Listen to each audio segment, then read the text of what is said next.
dePencier is a Canadian freelance journalist.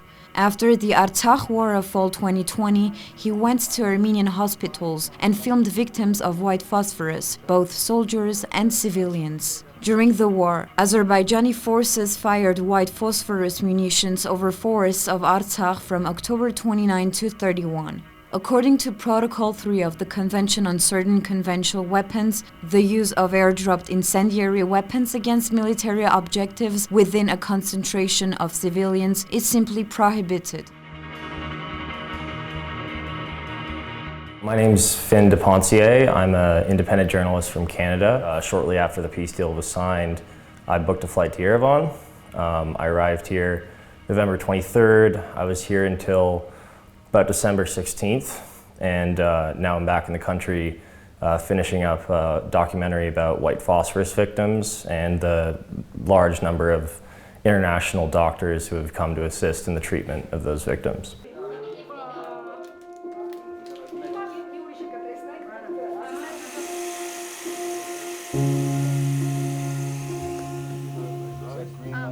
It's a very horrible weapon, a very poisonous and combustible chemical.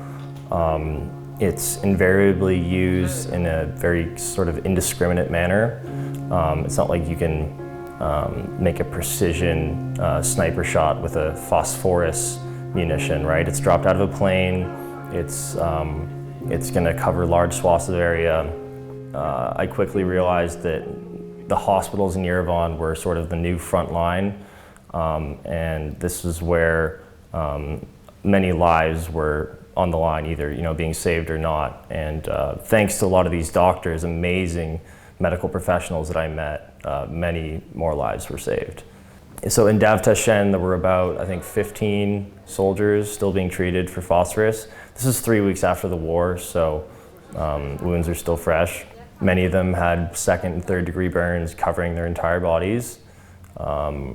And burns are some of the most painful. I think technically burns are the most painful injuries possible because they affect every nerve ending, right? The chemical, it keeps burning until it's fully consumed. So you imagine you drop a little particle of white phosphorus, it's just gonna keep burning through your skin until it gets fully absorbed into the body. Unfortunately, white phosphorus injuries are known to cause various types of cancer.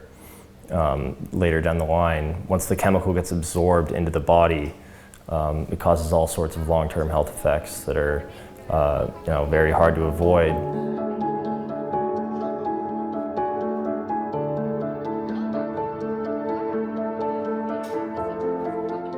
There was one soldier who he was a very talented boxer before the war, and he not only did he get shot twice in his backside, but his hands were now all covered with white phosphorus burns, and so was his face. Like, he's gonna have some pretty serious scarring. And so for him, he's just hoping that he can regain use of his hands so that he can go back to doing what he loves. This guy, he wasn't a soldier, like most of these guys, they were not much older, not much younger than me, right?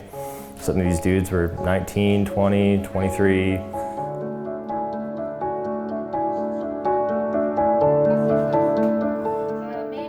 Why Azerbaijan hasn't been punished for using these munitions. And not only Azerbaijan, but why Turkey and Syria uses it. Israel's been using it in the Gaza Strip. The United States used it extensively in Vietnam.